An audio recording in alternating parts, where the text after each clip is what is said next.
Total Screen proudly presents their official podcast, On Screen, with your hosts, Tyson Gifford and William Rohrig.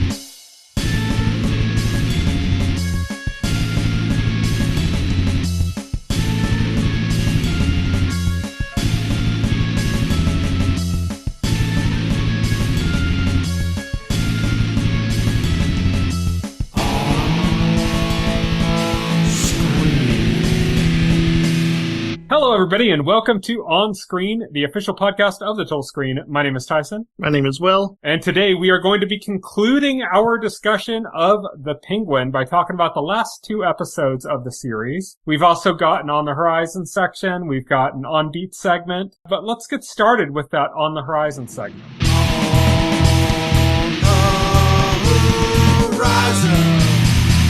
On the Horizon. On the Horizon is where we talk about what's coming up in the next week or so. And we're going to start off with Dune Prophecy. So, Penguins come to a close. HBO needs to put something else up. It's time for Dune Prophecy. This is the second show of that whole strategy. I mean, I guess unless you count Peacemaker, that would be like the third. This would make this the third of like the whole movie tie-in project thing that HBO and Max initiated. This is kind of the second big one after the Penguin. Dune Prophecy. It's been looking good, but it's kind of like, it's hard to tell, like, Denis Villeneuve is such like auteur that it's kind of hard to say like how that's going to translate to a TV series. Right. Oh yeah. Be interesting to see how they do it. Yeah. I mean, it looks good from the trailers, but it doesn't look quite as fantastical as the movies do. So we'll have to see how that holds up. But that is coming on Sunday, November 17th to HBO and Max. Interior Chinatown. We talked about this trailer a while ago. This is the one with Jimmy O Yang and Ronnie Chang and Chloe Bennett.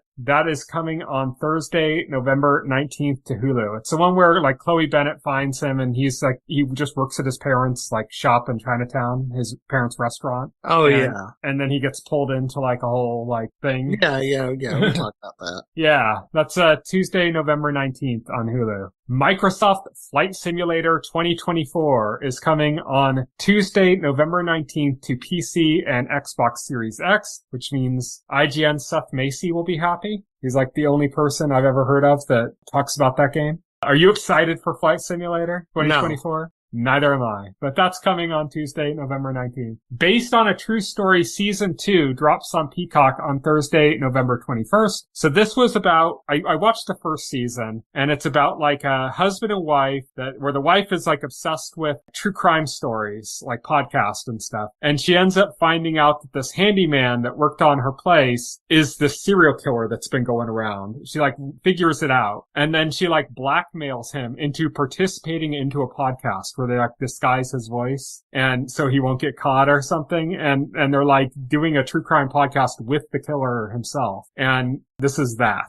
Weird. Season 2 on Thursday, November 21st on Peacock. And it's Kaylee Kuko, or what's her name from The Big Bang Theory's in it. Oh, okay. Cruel Intentions is coming to Amazon Prime on Thursday, November 21st. This is the remake of the movie, the classic one with Ryan Phillippe and God, what's her name? Reese Witherspoon. And Sarah Michelle Gellar, right? Yes. Yeah. It's like Sarah Michelle Gellar is like the first person I thought about. It's not Reese Witherspoon.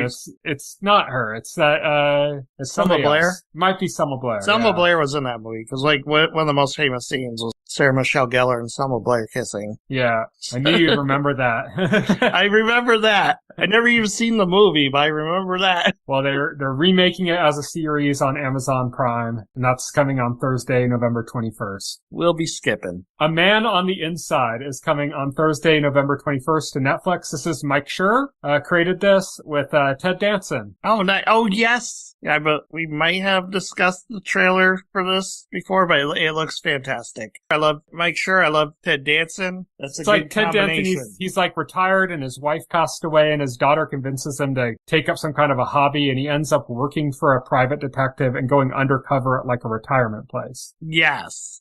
It's Mike Schur from The Good Place and Parks and Recreation. He's like the creator of that. And Ted Danson, who is also in The Good Place. And that's how he knows Mike Schur. So Good Place. Fantastic show. If you haven't seen it, watch that. Definitely. Do it. We talked about it on the podcast. The Sex Lives of College Girls returns for, I think it's the fourth season on Thursday, November 21st on Max. Blitz, this is a movie that's set in England during World War II, and that's coming to Apple TV Plus on Friday, November 22nd. Joy, which is a new movie with Bill Nye, and it's kind of about the birth of IVF, which is timely since our new administration will probably be getting rid of IVF. Oh, yeah, definitely. That movie is coming on Friday, November 22nd to Netflix, and Gladiator 2 is coming to theaters on Friday, November 22nd, as is Wicked. Those are both coming to theaters on Friday, November 22nd. That is it for our On the Horizon segment, and now we're going to move on to On Beat.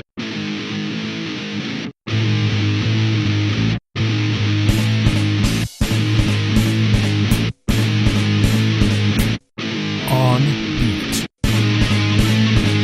On Beat is our news segment, and we're starting things off with Finn Wolfhard and Billy Brick, I think that's how his name's pronounced, I'm not sure, are going to be teaming up to write and direct and possibly star in an Idle Hands remake that's going to be produced by Jason Reitman. Finn Wolfhard and Billy Brick both worked with Jason Reitman in Ghostbusters Afterlife, and the two of them became fast friends, Finn Wolfhard and Billy Brick, and put out a horror comedy just like last year that made kind of the festival circuits and was kind of well received. So this will be kind of like their second project together as like a writing directing team. Yeah. I mean, good for them. I enjoyed like the original Idle Hands. I thought it was like a fun movie. It was a fun concept. It was very much a 90s. It was like a mix of like a 90s like teen comedy with like a horror movie. Yeah, it was like a 90s like stoner comedy slash just like a horror film. Yeah. Slash horror film. Yeah, exactly. And it worked really well because, you know, like they got people like Devon Sawa, it was great, Seth Green, the other guy that was with them. And Jessica Alba. And Jessica Alba, of course, which like back then was, you know, I mean, still is. She still is smoking. But it's like...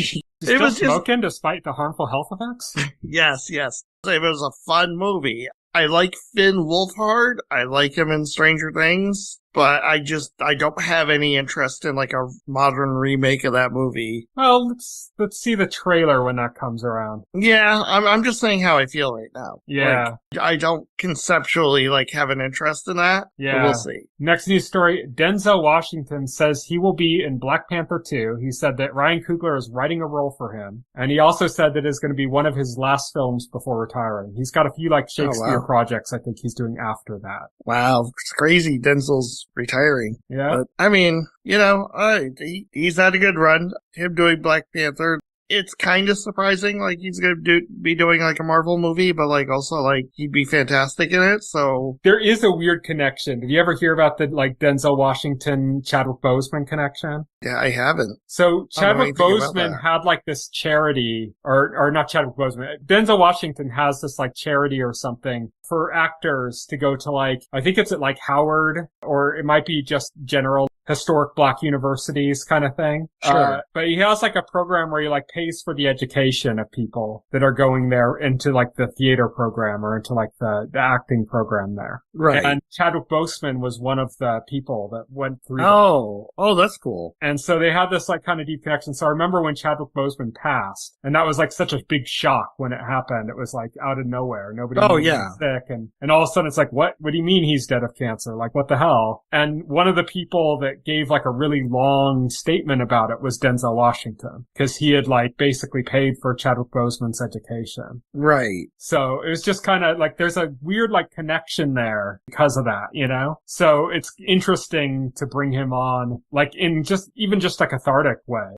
for the cast and crew and stuff. It's kind of an interesting choice. But yeah, so that's going to happen and be one of his last films. Staying on the Marvel train, Kevin Feige has said that Blade will come to the MCU. This is after they delisted the Blade movie from their schedule, but he said it's still going to come to the MCU. He said it specifically like the character is still coming to the MCU, so maybe we're going to see the character without a Blade film, you know? Maybe. I mean, technically, Mahershala Ali's version of Blade is already in the MCU as a voice, because he's in one of the post-credit scenes of Eternals, where Kit Harington from Game of Thrones, his character in Eternals, there's a post-credit scene in Eternals where he's like reaching out to this sword that's kind of like this. Right, yeah. And you hear a voice say, are you sure you want to do that? And that's Mahershala Ali's Blade. Yeah. Who knows what the hell's going on with Blade?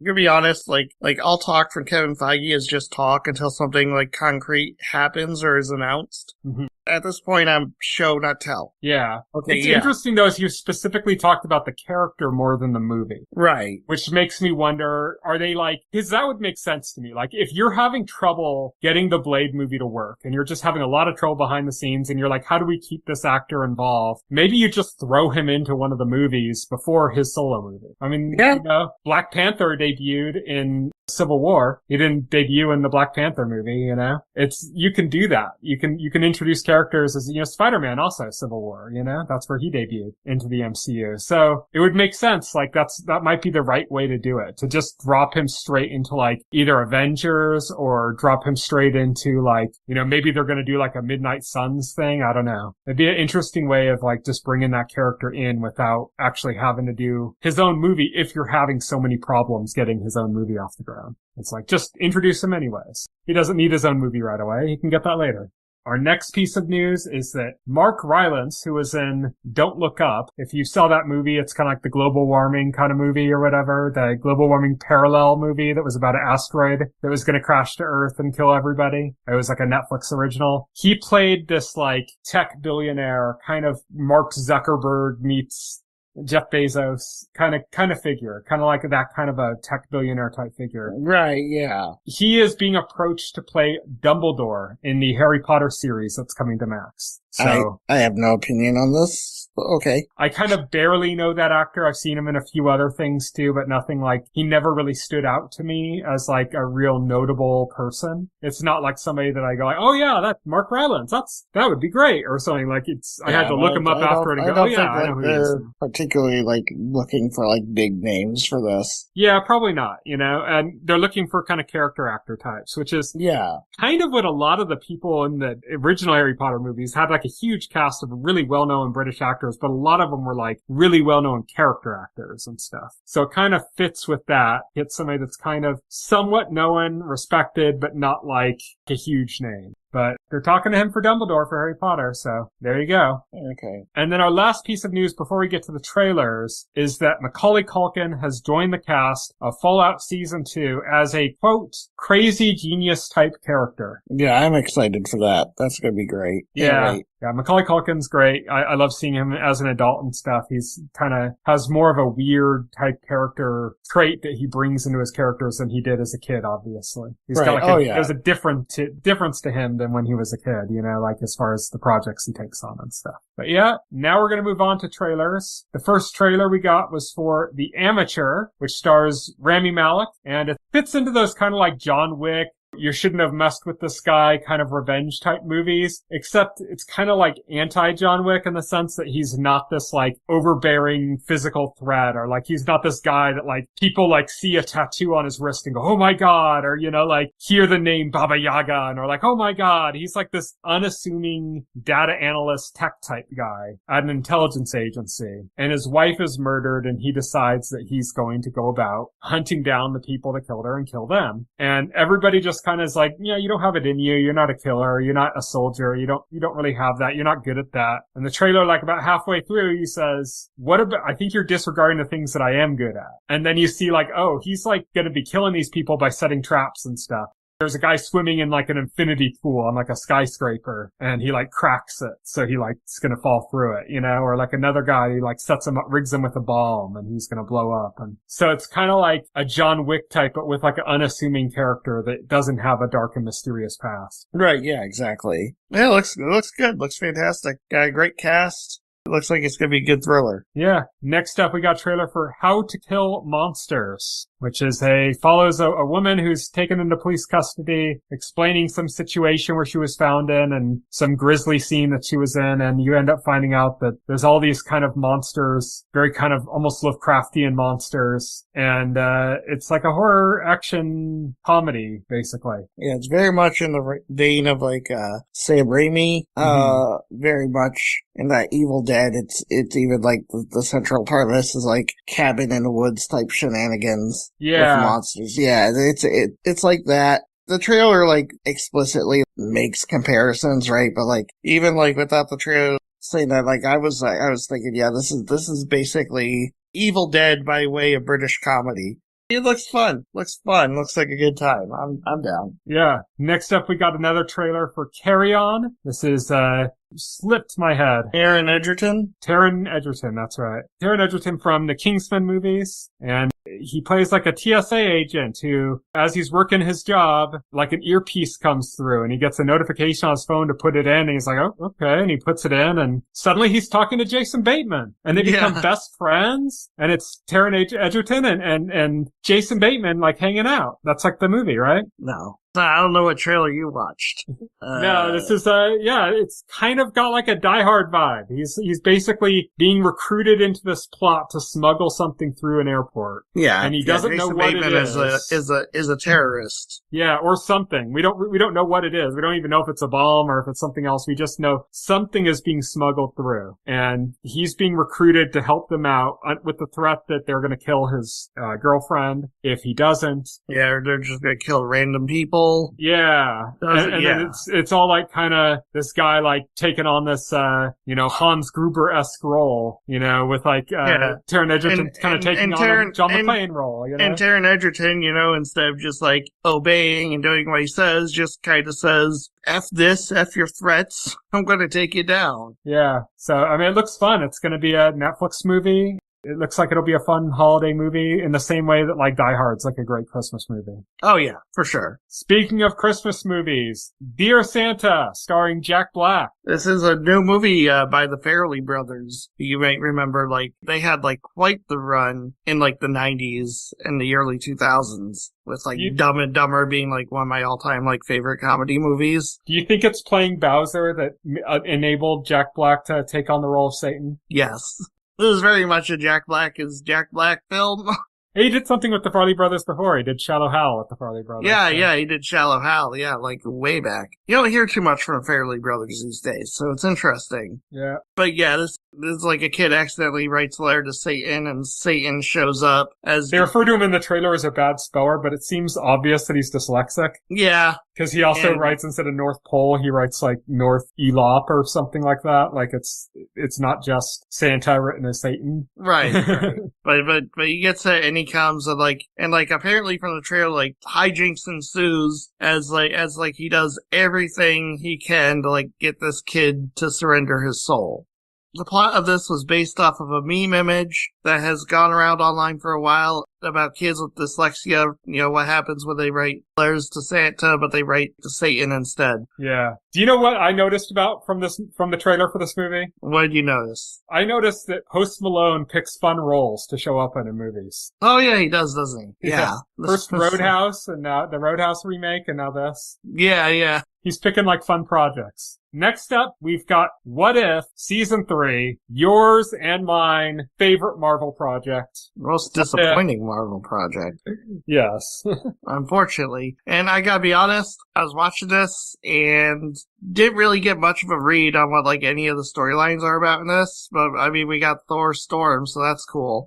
But we got like Power Rangers Avengers. I mean, the visual production looks better, I guess. Yep. I mean, that's about like it. I don't know. I am not anticipating anything worthwhile about What If Season 3. You got same. Back Captain America. Yeah. What If was a huge disappointment. So unfortunately. But we got a trailer for Season 3. Mm-hmm. And we're going to round off our trailers with 2 more trailers that dropped on the same day. Yes. Also Marvel. And I saw somebody make a point about the fact that these dropped on the same day is that these two kind of feel like they're connected. Well, they were dropped off, what is it, D23 Brazil? Yeah, but very specifically about like this and nothing else, because there are other Marvel projects in development. There are, but these are ones that are the furthest in development. I mean, they're... Well, no, but I mean, there's TV shows too and stuff, and it's like, these are the only ones that were publicly released. Right. Yeah, but like, I mean, they've already like done stuff about the TV shows. I think we had like a whole like trailer thing that was like just focused on Marvel Television like last week. Mm-hmm. That was just like all Marvel Television projects coming to Disney Plus. So this is like definitely just the focus on the theatrical. Yeah, but I think specifically what the person was bringing up wasn't just that they're connected because they released on the same day. That was just something that spurred them on to noticing it, which is that these both kind of fall into that more like espionage kind of spy side of Marvel. They have like they have similar themes, And the idea that this person was putting forward was that he thinks that there's going to be connections. I mean, Marvel movies have connections in general, but he's saying like more specific connections. Like that he believes, and I kind of agree with him. I think it kind of feels like that's what they're doing. Like, because we're getting Brave New World, we're getting Thunderbolts, and then we're getting Fantastic Four. Yes. And Fantastic Four is going to basically start off as like an Elseworlds kind of thing. Yes. And then merge into the universe because of, multiverse shenanigans. Whereas like these two are going to be like the last things before that happens. So, I don't know. I think that when you take it into that context, it makes me a little bit more excited about both of these. I also think both of these trailers were exceptionally good. I think this trailer for Captain America is easily the best trailer for this version of Captain America, for Cap 4. I love the trailer itself. Like, I don't know how much of that's going to carry over into the movie. This is the case of, remember how good the trailer was for Secret Invasion, How much we kept referring to it as having like Winter Soldier vibes and how good it looked and then how bad that ended up being. Well, I have to be a little cautious now because of that, but Captain America Brave New World, this trailer has very Winter Soldier vibes to it too. It does. It has that 70s espionage. I love the way they were doing the split screen with like the line that went down the middle of the screen and then they started I'm going to say I was loving like the espionage vibes of the trailer and stuff and the intrigue, like the political intrigue and stuff and all that. And I'm going to be honest, I don't know why Red Hulk is in this, because like it completely like undermines all of that to like have somebody turn into like the Incredible Hulk in the middle of it. Like, I think he's gonna survive an assassination attempt, and it's gonna be the only way he can recover is using some kind of a super soldier serum thing, and that's what's gonna turn him into the Red Hulk. Right, yeah. That's what I'm anticipating is gonna happen. So it's gonna be like this military guy, and he's gonna value his own life over like safety protocols, and then he's gonna bring disaster. Yeah, he's gonna bring disaster. Yeah. That's probably what happens. Well, yeah, it looks fun. And then like Thunderbolts looks like that, but opens with a hilarious scene. It's great. Yes, hilarious scene. I like the jabs they take at each other, like, and this guy we got like Dollar General Captain America is like, hey, I was the official Captain America. Yeah, for 2 seconds. And then you just see like he kind of like laughs and then his face falls. Yeah. Wyatt Russell is great though. I love Wyatt Russell, so I'm happy to see him getting another shot because, he didn't really get to do a lot in Falcon and the Winter Soldier, Right, yeah. Everybody kind of hated him because he was like Dollar General Captain America and stuff, So I'm glad to have him have another chance, Oh yeah, same. I'm a big fan of Wyatt Russell, so. As this, Marvel's, what is this, some kind of Suicide Squad? Yeah. This is definitely like Marvel Suicide Squad. I love that opening scene because the trailer opens with like an opening. It's basically a full scene and then goes into the trailer. And, I love the way it opens up with Winter Soldier coming in and like, Red Guardian like admiring him. Yeah, Red Guardian. He's like, that guy is so cool. Over Winter Soldier, yeah. He's like, that guy is so cool. And then immediately Winter Soldier just straight does the fucking Terminator 2 like shotgun pump. Yes. Which is just so badass. And then like they're like watching, they're like dollar store Captain America's like, Bucky? He sees him and then he's just a U.S. agent. It looks so cool. Plus, I am a sucker for anything that reminds me of the 90s with some good deep cut music. Yes, same. I was not expecting to like ever hear Possum Kingdom in a Marvel trailer, and not like a slowed down, dramatized version of it with female vocals, but like just like the actual song. Yeah. I was like, that's a choice. So what you're saying is that you made up your mind. Yeah, I know that choice. You're saying that this song was like a sweet angel. Yes. Yeah, great trailer. I walked away from this trailer probably more excited for Thunderbolts than for Captain America Brave New World. Same. No, I agree. I'm with you. And I think a lot of that is because of Secret Invasion. Yeah. I think Secret Invasion also did what the Captain America Brave New World trailer did, which was call upon my nostalgia for Winter Soldier and how good that was. Like, and you know, it does that whole 70s espionage, like trailer style, brought me into it like in that same way. And after Secret Invasion, I just don't trust that anymore. Was Winter Soldier, was that Russo brothers? Yes. Yeah. Well, I mean, they didn't do the first Captain America, but they definitely Winter didn't Soldier, do the first Civil War, and then Infinity War and Endgame. Yeah. By the time they finish, they'll have done 4 Avengers movies and 2 Captain America movies. Yeah, crazy. And a Partridge in a Pear Tree. Yeah, because they're bringing them back for Doomsday. Yeah, Doomsday and Secret Wars. Yeah. But Thunderbolts is looking really good. It's funny, as I said, that like I'm kind of cautious about Captain America Brave New World because of Secret Invasion, even though like nobody involved in Secret Invasion I don't think is even involved in Brave New World. But it's just because of the vibes that the trailer gave off. And I'm more optimistic about Thunderbolts despite the fact that a lot of people that are involved in Thunderbolts, and I'm not talking about actors, I'm talking about creatives, were involved in Black Widow. So, I don't know. Yeah. This is like, well, Thunderbolts is basically a direct sequel to Black Widow. It's a team, but the focus is like on Yelena and Red Guardian and how she's dealing with like the grief of losing Natasha. That's a big part of it. Mm-hmm. But yeah, it's, I don't know, man. I'm excited for them both.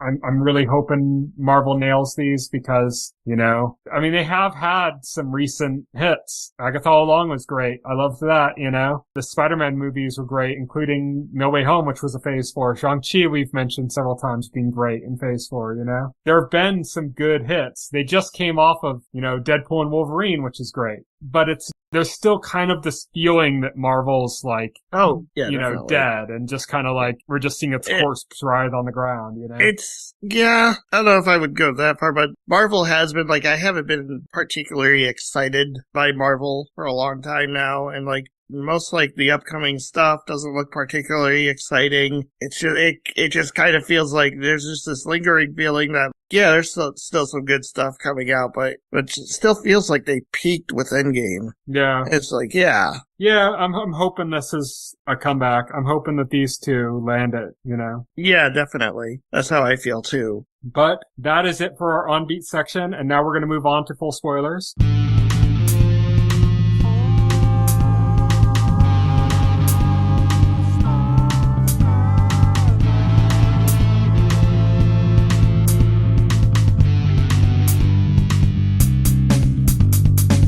This week on Full Spoilers, we are talking about The Penguin, Episode 7, Top Hat, and Episode 8, Great or Little Thing. So, I told you before you watched the penultimate episode that the cold open, I guess is the best way to refer to it, was like a really amazing scene. Yes. Oh, yeah.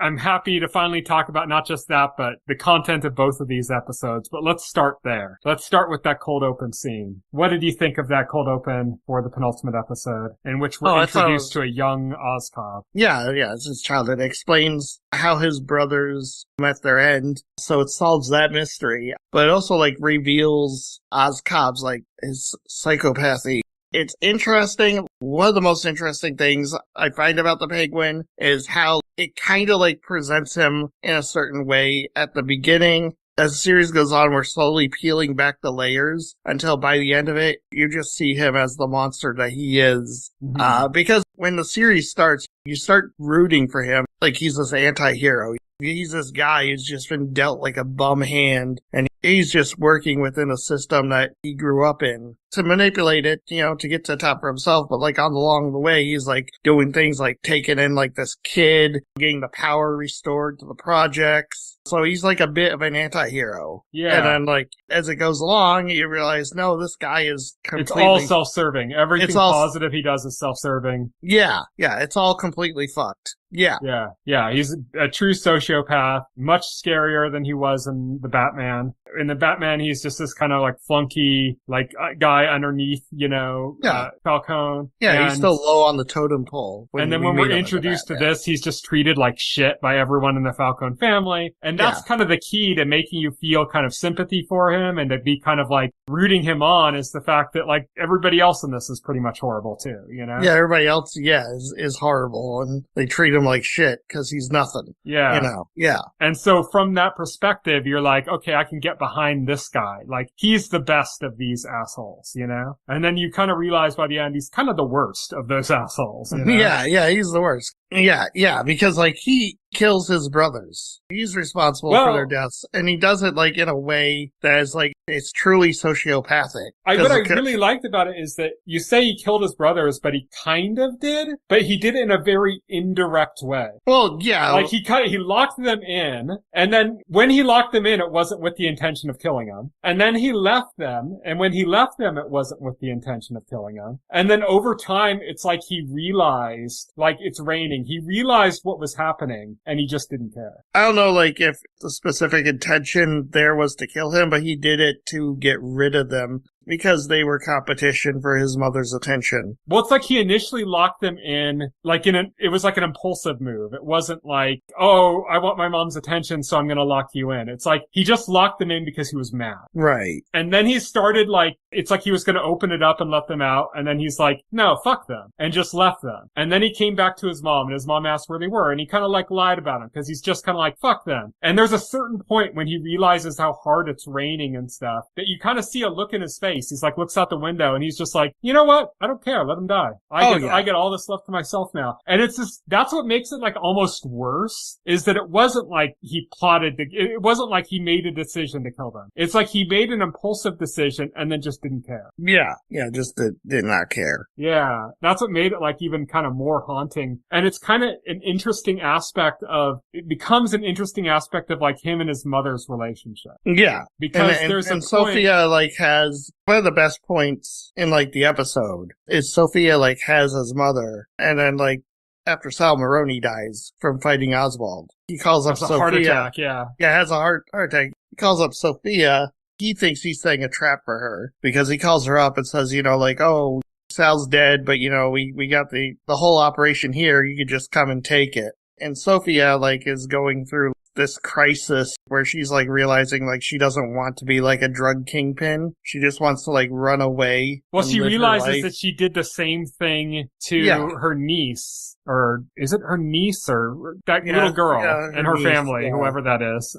Her niece, yes. Her niece or cousin or something, I don't know. But she basically realizes that she's done the same thing to this girl that was done to her. Yeah. And it's interesting because I did watch the behind the scenes thing, and they were talking about how the orphanage and Arkham are the same set. They just slightly modified it. And that's why like when she's walking through the orphanage and stuff, it like they show clips of like Arkham to kind of show like that's what she's thinking of. But it's like the hallways got the exact same layout. Everything's like the same layout. The girl's in the same room that she was in for filming, for set wise and stuff. And so it gives that like experience of like her realizing that she's done the same thing to this girl that was done to her. Right. So anyway, he does that. She sets a trap for him. She sends a bomb and it explodes. And like another thing, like it's little, but like Oz like has his guys like stationed around, like waiting to ambush her. And then like they're asking him what's going on. And when he finds out like there's a bomb there, he doesn't shout bomb. He books it. He doesn't say anything. Yeah. He doesn't give any warning. Yeah, exactly. It's just like, fuck them.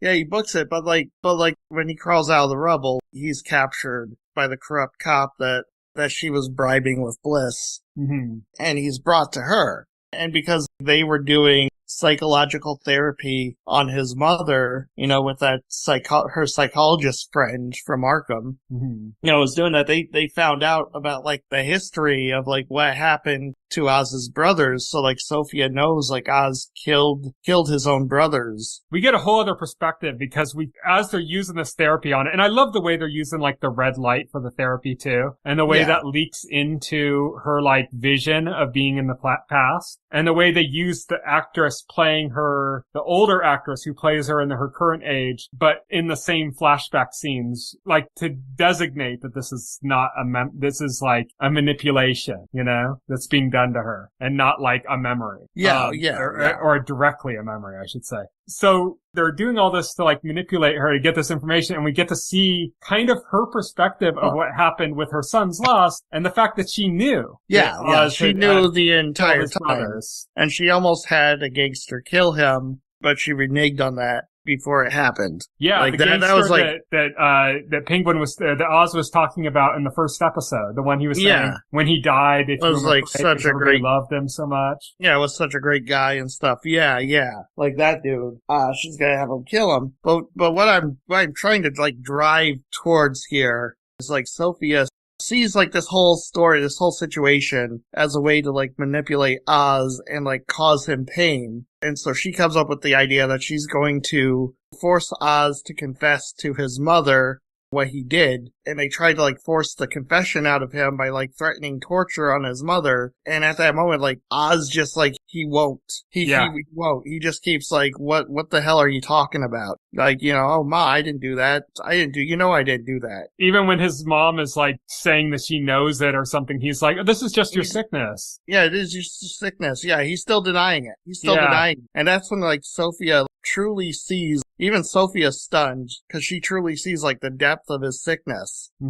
That he truly does not give a shit. And that he is only out for himself. Yeah, they almost cut off her finger. Yeah, they almost cut off her finger. And that's when Sophia realizes that plan was not going to work, because Oz doesn't have feelings like normal people do. Yeah, he more loves the idea of his mom than he loves his mom. Yeah, well, he loves having her approval. Yeah. Like, he loves having her approval, and that's it. He doesn't, like, love her. Yeah. So, like, the idea of, like, to him, the idea of him, like, confessing what he did to her would be, like, losing her approval. And he doesn't want that. And you get that in the past, because when you see the scene in the memory kind of manipulation thing where she's talking to Rex, who's the mob guy that was going to possibly kill him when he was a child, like, she talks about how she knows that he did this, and she doesn't know what to do. She's like, I'm living with the devil. And he says there's, like, two options in front of you. One is that you can, like, use him, that you can manipulate him for your own benefit and kind of, make him obsessed with your approval, basically, because that's all he cares about. So, like, you make him constantly doing things for you, and then you have somebody that's going to, in his case, it would be earn for him, but for her, it's like provide for her. Right, yeah. And he said the other option is that, you can take him out, or, like, you can have me kill him. And so she initially was going to have him kill her son, and then she, like, realizes, we'd seen this scene before where they were gonna go on, like, a date or something. She's like, oh, we're gonna go to the club, get your suit on or something. And we get, like, more context to it in that she's doing that to, like, kill him. She's gonna, like, take him there. Rex is gonna take him.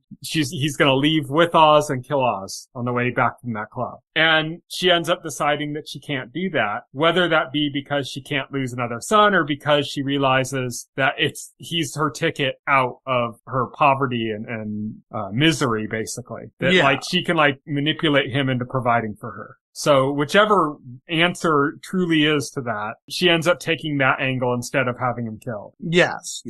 And this kind of starts the kind of weird relationship between the two of them, which we mistake initially as, like, a caring son for his sick mother kind of relationship. That, like, oh, this is the one person he cares about. But we kind of realize, no, this is, like, a manipulation that's occurred since his childhood. Yeah, exactly. Since this moment, like, he loved his mother, but he wanted her attention and her approval, and she fed on that and developed him into basically who he is. And so everything he does is kind of in the basis of that. So, like, when he's in the hospital with her and Vic comes after he escapes from Sophia. Oh, yeah. when she's like basically like a waking vegetable. Well, before that, like when they're first in the hospital, and Vic comes from and he's like, oh, like, well, how's your mom? Like, is she okay? What's going on? And he said, I have to make this work or she'll never talk to me again. Yes. It's like, to him, he's thinking like, oh, I've been exposed now that I'm the one that killed her, but as long as I get her a penthouse apartment in the sky, she won't care that I killed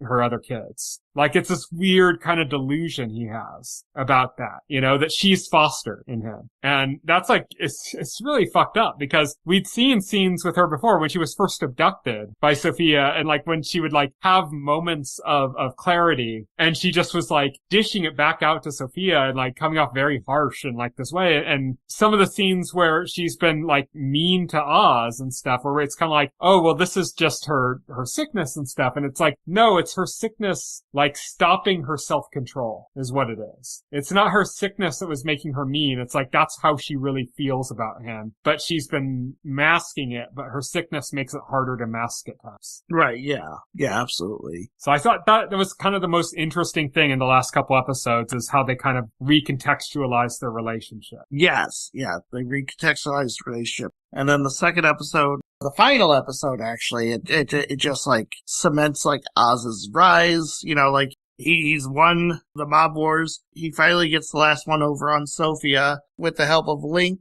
who is like the underboss of like the triads, the number two, which by the way, like it's really interesting because like all the number twos revolt against their number ones, all across all the gangs. We see that. But with the help of Link, it's the way he's able to manipulate them, and they're kind of doing what he did to his brothers. Yeah. He was kind of like second fiddle to his brothers because his brothers were healthy and older, where one of them was older, one was younger. But, his brothers were, his oldest brother had like responsibilities that he wished he had. And even though his older brother never wanted them, he was just kind of doing it to take care of his family and stuff. Oz kind of saw that as like unfair when they were like kids. And then he kind of revolted and took out his own brothers, and he kind of like convinces these number twos to basically do the same thing to their brother figures or father figures, as in the higher ups above them in their respective criminal organizations. Right. Yeah. Yeah. And so that happens. And then like Oz plays it so like Sophia thinks like he's finally captured and that they're going to put him on a plane, take him somewhere, kill him, drop him in the Atlantic, who knows what she's planning, but she's finally got him, and then he turns it around on her and captures her, and instead of killing her, he turns her into the police. He's already set this up though, like in a previous scene, because he's talking to this councilman, and like this is how he's got the wheels in motion, because like killing Sophia doesn't serve his plans, so like his plans now is like he's using like her and her capture to help clean up his image. To clean up his image. To help him like get ahead politically in civil society. So like now he's like thinking about moving up the ranks, of Gotham, becoming one of Gotham's elite. Not just like the kingpin of like all crime, but like an actual like respected political figure. Yeah. And so like this is what he's thinking now. And so like that's why he turns Sophia into the police, and she ends up, and to rub salt in the wound, she ends up right back in Arkham. Well, it's kind of funny because he said to her when she thought he was going to kill her, and she was like facing the bridge and he was behind her with his gun drawn on her, and he said, "There's going to be no rest for you. You're going straight to hell." And she's like, "I'll save you a spot," or something like that, Yeah. And she didn't get his meaning. When he said he's sending you to hell, like you're going straight to hell, he meant Arkham. Yeah, he meant Arkham, yeah. Yeah, she thought he was going to kill her. Yeah, and it's worse. Yeah, and it's worse, yeah. Just the irony of like Oz calling her a sick person. Yeah.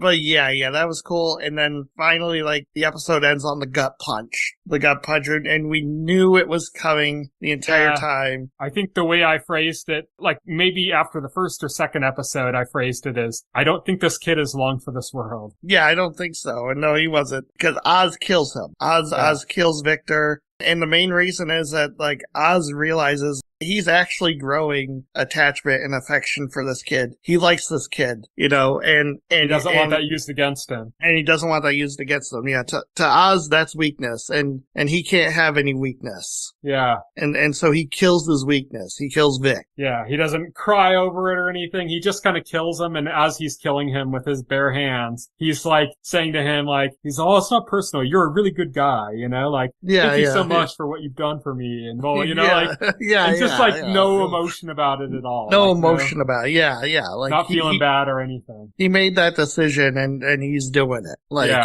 Yeah, and so we lost Victor. Yeah, we lost Victor. That's the tragedy. That's the tragedy. That's really like the key moment where you're like, yeah, fuck Oz. Yeah. Fuck him. And then you get to see him kind of truly as the Penguin. Yeah. Next time you see him, he's wearing like the full suit with he's wearing his top hat.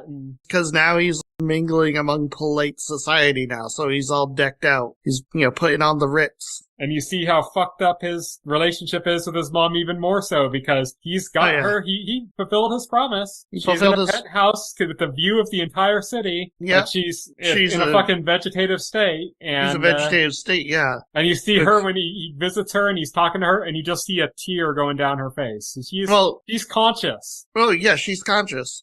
She wanted him to, kill her because she didn't want to be in that state. And basically he's keeping her alive because, he needs her approval. Yeah. He has her in that penthouse room with the facing the view. So, to look at, see, this is what I did. This is what I did for you. Aren't you proud of me? Aren't you so happy for me? Mm-hmm. And because she can't vocalize that, he has the prostitute that he knows, dressed up as his mom saying those things to him so for creepy. her. Big so creepy. Vibes. Yeah, very creepy. It's ugh. Yeah, at first I'm like, is he having a delusion? Is that his mom? Because you just you see her from a distance. Oh, you see the dress and stuff. It's because she can't say those things. Yeah. But he still needs to hear it. So, I'm just saying, when you first see it, it's is he having a delusion? And then as she walks forward, you're like, oh no, that's his girl. Yeah, that's his girl, yeah.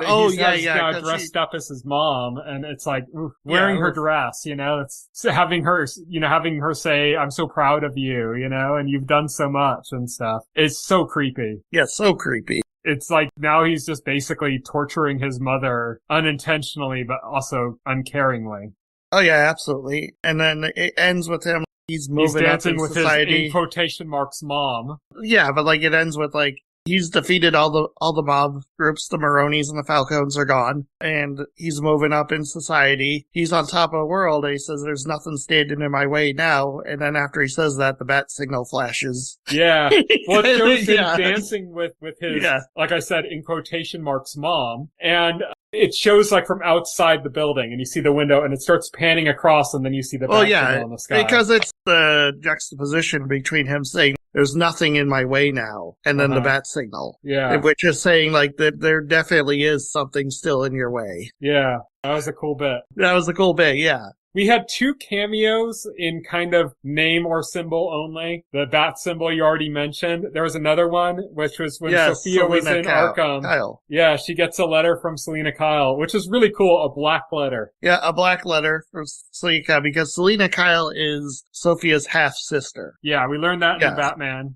Towards the end of the movie, we found out that Falcone was, had raped her mom and then eventually killed her. Yes. And is, her father. And so Selina writes, Sophia. Selina's looking to connect. And Dr. Rush is back at Arkham too. Kind of got her in his, still smiling because he has her where he wants her. Yeah, exactly. Yeah, he's not a good person either. Great ending. Great very ending. Dark. I don't know. Yeah, very dark. I'm so glad they did that though. I'm so glad they did this because we're getting so much these days of these villain pieces that just repaint them as anti-heroes. They're misunderstood or there's a good side to them. It's just the circumstances that made them villainous and stuff. And the way, what I love about the Penguin series is it starts off like that. You might be thinking that, but it really just goes totally dark at the end to where the point, no, this is an unrepentant psychopathic villain. He's not an anti-hero. He's not somebody to root for. We weren't going to make him somebody to root for. Everything that made him look kind of small and not that big of a threat in the Batman was our fundamental misunderstanding of him. Yes, exactly. He's a much more dangerous and dark figure than we anticipated. We'd seen him in before. They kind of just made him out. He's he's just a flunky gangster. He's opportunistic, whatever, And here we painted him in a much, much darker light than he was initially painted in. Oh yeah, absolutely. And I love it for that. I love that they were unflinching in this portrayal and just were willing to go like really dark with it. And it paid off too, because it's one of HBO's highest rated shows. It's up there with like Game of Thrones and like The Last of Us and stuff, ratings wise. Like it's been very successful. What did you think of Oz's escape and the blissed out cop getting shot through the eye? Yes, what a great shot that was. Yeah, what a man. great shot. That was a fantastic shot. Yeah, because it's just focusing on the cop and then the close up on the cop's head and then the bullet goes through his eye. It's like, and then as he falls away, you see Oz kind of, and then it starts following him. Yeah, it's just a really cool shot. Really cool shot. I really enjoyed the show. This was like a 10 out of 10 show for me, especially like with that ending. It like that cemented it. I was like, okay, yeah, this is a 10 out of 10. Yeah, I hope they don't do a Penguin season 2. I don't think we need it. Yeah, I hope they don't. I know, like, I was reading the interview, post-show interview with, like, Matt Reeves and stuff, where, like, because of the ratings, HBO is asking for a Penguin season 2, and they're not ruling it out. But Matt Reeves also said something like, the bar is so high, like, they would need something great. They would need to, like, maintain that high bar. Mm-hmm. If they were to do anything, but right now, like, the focus is on the Batman Part 2. I think what the Penguin ended up being was a total character exploration. Yes. And we got, like, the conclusion to that. Like, we know exactly who Oz is now. Yes. And that makes it really unnecessary to do, it doesn't make it unnecessary for us to see the Penguin again. It makes it unnecessary to do a Penguin season 2. Right. Oh, I agree. Yeah. We should just see him in other contexts. We should see him in the Batman Part 2. We should see him maybe in some other thing. What I think this really does is it shows us what they should do between Batman movies. Because we're going to do the Batman Part 2, then it might be a good idea to follow that up with another show, like The Penguin, but not Penguin Season 2. Right. Oh, I think that's kind of the right approach. I think it kind of extends the universe without over-relying on focusing on one character and trying to create more drama out of there and stuff, because like I said, we know who this character is now. There was a rumor that HBO was exploring doing a show about Barry Keoghan's Joker. Yeah, I heard about that. I think Hollywood Reporter said that ended up being false. What I had heard when that rumor was coming out was that he wasn't going to be the villain in Batman 2, but he was going to get more screen time in Batman 2, and then they were going to follow Batman 2 up with a Joker series. Right. And then he was going to be the main villain of Batman 3, and that's how they were going to present it, So I wonder if they're going to make Penguin kind of the main villain of Batman Part 2, or if they're just going to have him be think he's going to be a secondary character that's just kind of around, or if he's just not he's going to be a secondary.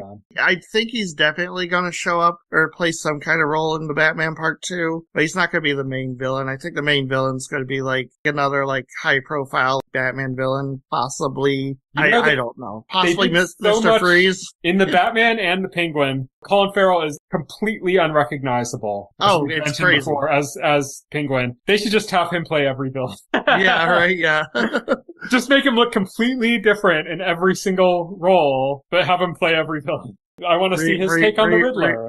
His take on the Riddler. So you're saying, like, refilm the first Batman movie with Colin Farrell as the Riddler instead of Paul Dano? Yeah, exactly. Yeah. Paul Dano was so good as the Riddler, too. Yeah. Oh, yeah, he was. Yeah, he was fantastic. Maybe we should get some more from him. That would be cool. Yeah. Like, apparently he did a comic book. I'm not sure whatever ended up happening with that, but he was writing a Riddler comic book. Oh, interesting. Following, like, his version of the Riddler or something. And I don't know if that ever ended up coming out or what, but I like the idea of that. So maybe we'll see more of him or something. It'd be interesting. We need to build out Batman's rogue galleries. I'm really interested in how Matt Reeves is going to develop this franchise, because we've gotten, the Batman, and now we've gotten Penguin, and that's all we've seen so far. And it's just, I'm curious how he's going to handle the Batman Part 2, and like who's going to be the primary villain, how other characters are going to feed in and out of that, and what they're going to do between that and the Batman 3. And, I'm really interested in how he's going to do that, because he's kind of created like a really unique and interesting version of like Gotham and its inner workings. Oh, absolutely. Yeah. Yeah, I'm really interested to see what happens next with that. Mm-hmm. But that is it for the Penguin, and probably the last time we're going to talk about the Penguin series, because, maybe at the end of the year when we do our best of the year stuff, but because, like, as we said, I don't think there's really any reason to do a second season. We've got got the character story. We've got it, you know, like you could make another season, show more of his exploits, but we already know who he is now, you know? Yeah, exactly. Like the mask is off, right? So, so to speak. So there's like kind of no reason to do it. Like there's reason to have him show up in other things, but there isn't necessarily reason to like follow him again. We've kind of gotten that now. But yeah, so that is it for this week's podcast. Next week, we are going to be covering Halloween stuff. We're going to be doing a spooky season wrap-up. We're going to talk about various spooky season stuff we've played, watched, whatever. All the kind of stuff that was going on in October. Movies we've watched. I have a few movies. I got a TV show I'm going to talk about too. I think you said you were going to catch up on a few things that you'd been meaning to get to before we got to it. And you've seen one of the movies that I'm going to talk about too. So you'll be able to join me on that discussion. But we're going to be wrapping up our personal spooky seasons next week and talking about kind of how we celebrated our spooky seasons as far as what we watched and played and stuff. Okay. Yeah, that'll be good. I didn't do much, but yeah. You still got time. Okay, for spooky season. It doesn't count until that we record next week's episode. Oh, okay. Well, then I can work with that. Grab some horror flicks, you know? Jump in right. on some. Oh, yeah, for sure. You already watched one of the ones I'm talking about, so you can join in on that at least. Oh, yeah, I know exactly what you're talking about. Yep. Yeah, so I'm planning on watching at least one more before next week's podcast. But until next week, there's one bit of sad news that I wanted to get to, and we very rarely do this. Yeah. Like an RIP segment. We tend to save it for kind of people that have kind of an impact on us as far as like characters they've played and, you know, things that we've seen them in and stuff, rather than just somebody famous passing away, you know? And this last week, we lost Tony Todd. He died at the age of 69. Still fairly young for modern times for somebody to pass away, unfortunately. Yeah, crazy. Just an iconic voice. Candyman, Zoom in The Flash. Remember that? Yeah, Zoom, yeah.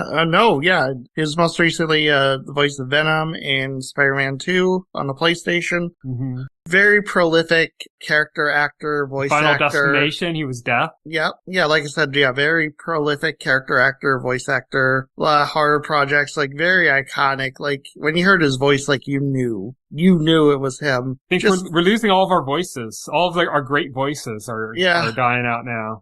But shame. Yeah. But yeah, damn shame he's gone. Rest in power, Tony Todd. Yeah. But we just wanted to kind of give a shout out to him and say goodbye. So that's it. Thank you everybody for listening. You can follow me on Twitter. I'm at Tyson Gifford. You can follow Will. He is at Foxel Hero. You can check out our website, thetotalscreen.com. If you go to our website and open up a container story to any of our podcast episodes, you'll find all of our relevant links in the last paragraph, including our SoundCloud page, our RSS feed, Facebook, Twitter, all that stuff's there. So you can check that out. You can also subscribe to our podcast through your favorite podcast kind of choice, like Apple Podcast or Pocket Cast, and the entire backlog of our podcast is available on our YouTube channel, so you can check that out as well. Thank you everybody for listening. Good night. Good night.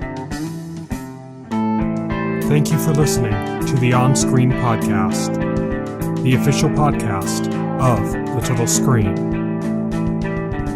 Visit our website at thetotalscreen.com. This podcast can be found on any major podcast client, including Pocket Cast and Apple Podcast. The entire backlog of this podcast and other content can be found on our YouTube channel.